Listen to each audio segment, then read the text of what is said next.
बिस्मिल्लाहिर्रहमानिर्रहीम। आज हम हेपेटिक हेमाटोमा को डिस्कस करेंगे। कजीज़ात हेमाटोमा, इसके लोकेशन यानी हेपेटिक हेमाटोमा के लोकेशन और साथ में इसके क्लिनिकल फीचर्स और सोनोग्राफिक फाइंडिंग के ऊपर बात करेंगे। तो आ जाता है हेमाटोमा किसको कहते हैं। Haematoma collection of blood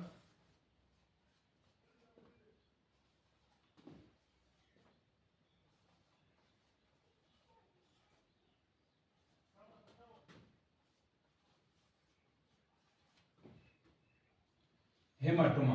so collection of blood को हेमाटोमा कहते हैं। किसी भी जगह पर जब ब्लड एकमुलेट हो जाए, इकट्ठा हो जाए, उसको हेमाटोमा कहते हैं। और यही ब्लड जब लीवर में एकमुलेट हो जाए तो फिर इसको हेपेटिक हेमाटोमा कहते हैं। अब आ जाते हैं इसके कजीज क्या हो सकते हैं। तो इसके बहुत सारे कजीज हो सकते हैं। जो मोस्ट कॉमन है उसको हम यहाँ पे डिस्कस करेंगे। उसमें सबसे पहले है ट्रामा।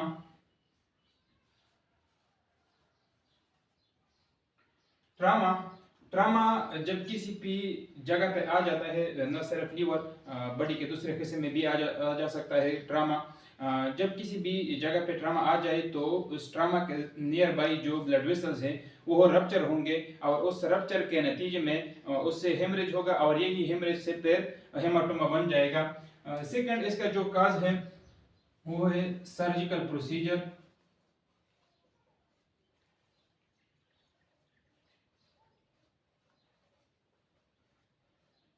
सर्जिकल प्रोसीजर, अगर बॉडी के किसी भी हिस्से में कोई सर्जिकल प्रोसेस होता है और इसके बाद उसके साथ यानी सर्जिकल प्रोसेस जहाँ पे हो गया है उसके साथ जो नियर बाई ब्लड वेसल्स है, अगर उसको सर्जरी के बाद प्रॉपर तरीके से, अच्छे तरीके से उसको लाइगेट न किया जाए यानी बंद न किया जाए तो उससे भी फिर ब्लीडिंग होता है और ब्लीडिंग के नतीजे में फिर हेमाटोमा बन जाता है।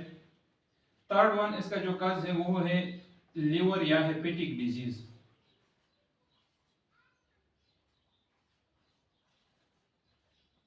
लीवर डिजीज वो हो लीवर या हेपेटिक डिजीज जिसमें लीवर इसके काबिल ना हो कि वो क्लॉटिंग फैक्टर प्रोड्यूस करे।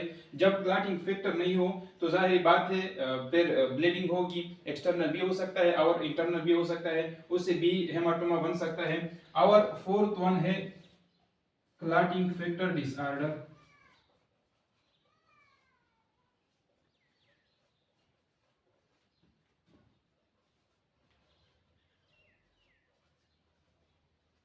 क्लॉटिंग फैक्टर डिसऑर्डर्स ये भी hepatic most common hepatic disease की वजह से होंगे। जैसे कि पहले भी हमने बता दिया, जब ब्लड में क्लॉटिंग फैक्टर नहीं हो, मुख्तलिफ किस्म के क्लॉटिंग फैक्टर है, फॉर एग्जांपल फैक्टर 7 है, स्पेशली फैक्टर 9 और फैक्टर 10 है। जब ये नहीं होंगे तो फिर ब्लीडिंग होगा, वो भी इंटरनल और एक्सटर्नल हो सकता है। और इसी ब्लीडिंग के नतीजे में अगर ये इंटरनल हो जाए, इसी ब्लीडिंग के नतीजे में फिर ब्लड किसी भी जगह एकमुलेट हो सकता है, इकट्ठा हो सकता है और उससे भी फिर हेमाटोमा बन सकता है।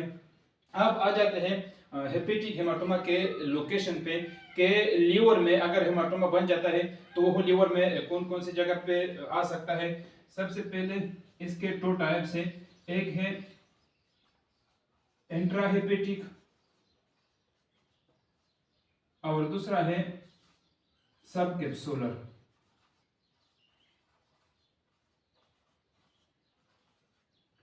सब कैप्सुलर इंट्राहेपेटिक वो हेमाटोमा होता है कि जब ब्लड कलेक्ट हो जाए यानी इकट्ठा हो जाए, लेकिन लीवर के पेरेन्काइमा में, जब लीवर के पेरेन्काइमा में ब्लड एकमुलेशन हो जाए तो उस किस्म के हेमाटोमा को इंट्राहेपेटिक हेमाटोमा कहते हैं। और साथ में लीवर के ऊपर जो 3 मेम्ब्रेन होते हैं जिसको हेपेटिक कैप्सूल या लीवर कैप्सूल कहते हैं। अब इसी कैप्सूल के अंदर यानी इसी कैप्सूल के नीचे अगर ब्लड एकमुलेट होता है तो फिर उसको सब कैप्सुलर हेमाटोमा कहते हैं। अभी इसके क्लिनिकल फीचर्स या क्लिनिकल साइन सिम्टम क्या हो सकते हैं। तो क्लिनिकल फीचर्स या साइन सिम्टम के लिए इसके लिए ज़रूरी हिस्ट्री ऑफ ट्रामा और साथ में history of any surgical procedure है। अगर क्लिनिकल फीचर्स या कोई साइन सिम्टम आते हैं तो मे बी के ना हो, लेकिन मे बी अगर हेमाटोमा लार्ज साइज का हो तो मे बी के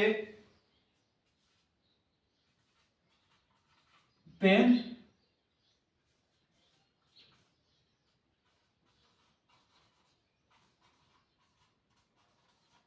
discomfort हो in the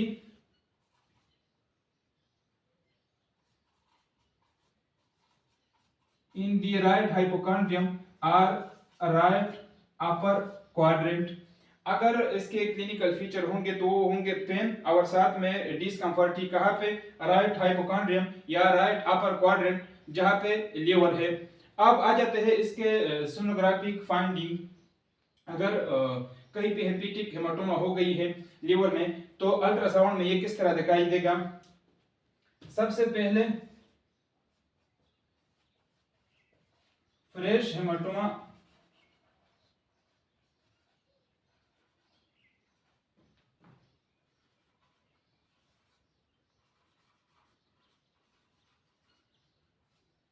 will इनएक्विक।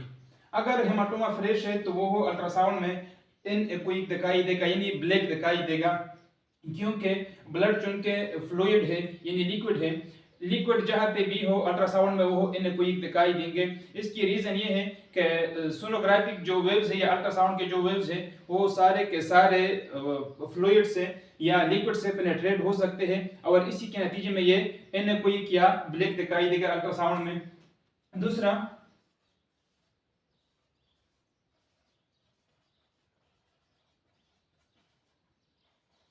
Old haematoma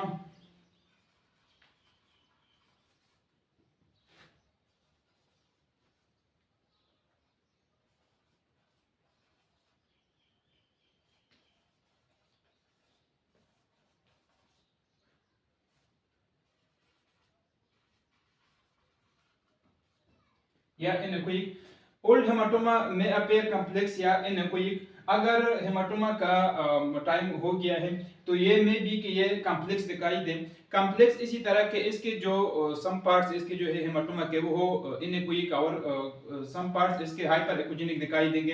hyper एक्विजेनिक ये तब दिखाई देंगे कि जब वो ब्लड उस ब्लड में क्लाट बन गई हो, यानी क्लाट बन जाए तो वो क्लाट चूंकि सॉलिड होता है और हर सॉलिड जो चीज हो अल्ट्रासाउंड में वो हाइपर एक्विजेनिक दिखाई देगा। इसलिए हम कहते हैं कि अगर हेमाटोमा ओल्ड हो यानी उसका वक्त गुजर गया हो तो ये में भी कि वो कॉम्प्लेक्स दिखाई दे अल्ट्रासाउंड में या इनएक्विक भी हो सकता है, लेकिन मोस्टली वो कॉम्प्लेक्स दिखाई देंगे क्योंकि वो उसमें फिर ब्लड क्लाट बन जाते हैं। थर्ड वन,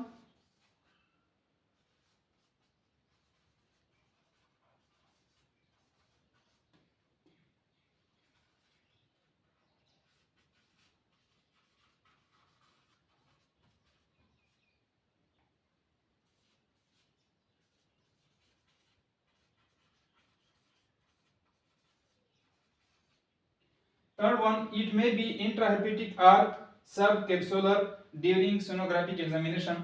हेमाटोमा जैसे कि हमने पहले भी बता दिया कि इसके लोकेशन दो होते हैं, एक होता है इंट्राहेपेटिक और दूसरा होता है सब कैप्सुलर।